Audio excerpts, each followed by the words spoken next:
안녕하세요. 한의사쿠 구상모입니다. 제가 지난번 영상에서 다한증을 다뤘었는데요. 한의원에서 치료할 수 있는 다한증은 두 가지라고 했습니다. 하나는 이제 아무런 원인이 없어 보이는 1차성 다한증과 두 번째는 이제 갱년기로 인한 다한증. 제가 1차성 다한증은 지난번 영상에서 많이 얘기했기 때문에 이번에 이제 갱년기로 인한 다한증에 좀 집중을 해보려고 하는데요. 갱년기를 어떻게 치료하는지에 대해서 얘기를 해보면서 그러면서 이제 다한증이 왜 없어지는지도 얘기를 좀 드릴게요. 자, 여러분 일단 갱년기는 잘 넘어가고 계신가요? 갱년기는 잘 넘어가는 게 중요합니다. 거기에 머물러 있으면 안 되고요. 자, 일단 한번 생각을 해볼까요? 우리가 이제 갱년기는 왜 발생을 한다고 알고 있죠? 보통 이제 여성 호르몬이 내 몸에서 줄어가지고 발생을 한다고 그렇게 나와 있죠. 하지만 이게 정말일까요? 저는 이거는 반만 맞는 50%만 맞는 얘기라고 생각을 하는데요. 왜냐하면 자, 일단 생각해 보시면 주변에 갱년기로 인해서 고생을 아주 오래 하시는 분도 있지만 생각보다 되게 비교적 짧게 증상이 있다가 바로 사라지시는 그런 분들도 있으십니다. 근데 우리가 생각해보면 나이가 들어서 뭐 이제 폐경이 돼서 여성 호르몬이 줄어서 갱년기 증상이 나타났는데 시간이 더 지나면 여성 호르몬이 증가할까요? 이 갱년기 증상이 없어지는 분들도 있잖아요. 그럼 그런 분들은 이 여성 호르몬이 다시 증가했기 때문에 이 갱년기 증상이 없어진 것일까요? 그것은 아니겠죠. 그렇다면 뭐가 문제였을까요? 저는 답을 뇌하수체 시상하부라는 곳에서 찾습니다. 뇌하수체 시상하부가 뭐냐면은 저희가 이제 호르몬들 있잖아요. 근데 호르몬들보다 상위 레벨의 기관입니다. 우리 몸 전체를 이제 조절하고 이제 관장하는 그런 역할을 하는데요. 뇌하수체 시상하부가 어떤 기능이 있냐면 1번으로는 일단 호르몬을 조절합니다. 호르몬 조절하고 두 번째로는 이제 체온 조절을 담당해줘요. 그리고 세 번째로는 이제 감정 조절을 해주고 네 번째로는 이제 소화기 쪽에 조절을 해줍니다.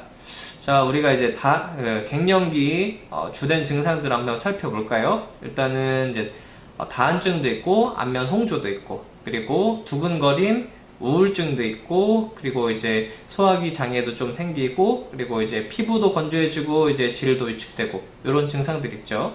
근데 제가 아까 이제 뇌하수체 시상하부 여기서 이제 체온 조절을 담당한다 했기 때문에 다한증과 그리고 안면 홍조 등이 발생을 하는 것이고요. 그리고 뇌하수체가 또 이제 호르몬을 조절해 주기 때문에 이제 이런 갱년기 증상이 나타나고 또 그리고 이제 뇌하수체가 감정 조절을 한다고 했기 때문에 이게 우울증이 발생할 수 있는 거거든요. 그리고 마지막 네 번째로 소화기도 조절해 주기 때문에 이제 소화기 장애도 생기는 것입니다.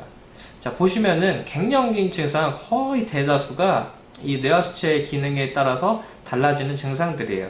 그렇기 때문에 이 뇌하수체가 이제 문제가 생기고 얘네가 변하지 못하면은 그런 갱년기 증상들이 발생을 하는 겁니다.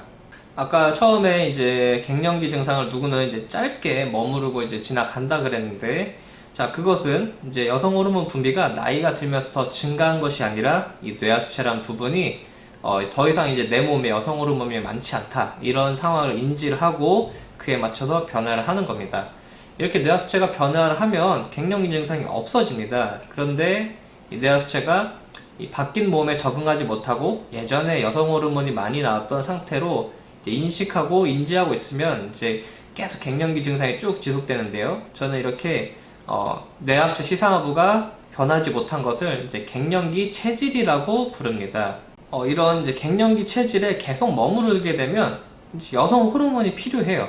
그래서 이럴 때 호르몬 요법을 사용하는 거고요. 하지만 내가 만약 갱년기 체질에서 벗어나게 된다면 더 이상 이제 호르몬이 필요 없는 그런 상태 되죠. 이제 보통 이제 갱년기 증상이 짧게 지나가신 분들은 이런 갱년기 체질에서 벗어나셨기 때문에 그런 게 가능한 건데, 이제 그러지 못한 분들은 이제 갱년기 체질이 계속 머물러 계신 거죠. 저는 그런 치료를 하는 거예요. 이 갱년기 체질에 계속 머물러 계신 분들을 갱년기 체질에서 벗어나게 해주는 치료, 이런 치료를 하는 겁니다. 보통 요새는 이제 호르몬도 이제 뭐 발달을 했다 해서 이제 호르몬 요법을 이제 뭐 평생 해도 괜찮다 이렇게 얘기가 나오긴 하는데, 사실 뭐 그건 이제 선택사항으로 보이죠. 누구는 이제 호르몬제를 그래 난 뭐 평생 먹어도 괜찮아 하시는 분도 있겠지만, 근데 나는 이제 약은 어느 정도 먹고 더 이상 이제 내가 계속 약에 의존하는 거 싫다. 남들처럼 좀 이 증상이 그냥 약 안 먹고도 지나갔으면 좋겠다. 이러시는 분들은 갱년기 체질에서 벗어나야 됩니다. 저는 이제 그런 치료를 담당해드리는 겁니다. 이제 오늘 영상은 이렇게 좀 해서 마무리를 해보려고 하는데, 제 영상이 도움이 되셨으면 이제 구독, 좋아요, 알람 설정 꼭 눌러주세요. 그러면 저는 다음에 만나겠습니다. 안녕!